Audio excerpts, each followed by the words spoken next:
kelayotgan aziz obunachilar, bizlar bugun Xudo xohlasa nasib etsa kalidor plitkamizni sanazor plitkaga birlashtiramiz va chetyosh bo'yicha qilamiz.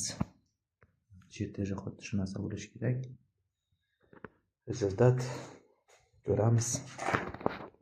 Birinchi очередda gruntov plysos qilib gruntovga qilib olamiz. Обязательно грунтовка, обязательно.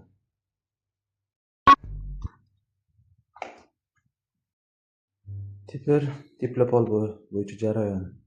Gruntovkamiz quridi mana. Teplopolimiz тоже чертеж bor.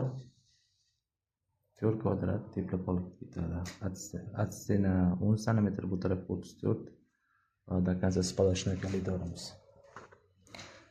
Тоже податчик bor teplopolga. Shu yerga keltirishimiz kerak.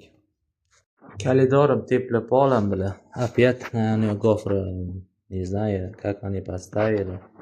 Я заново сделаем. Вот датчик стоит. Вот. Когда это датчик через 2 года не работает, да, можно поменяться. Вот так надо, что технология.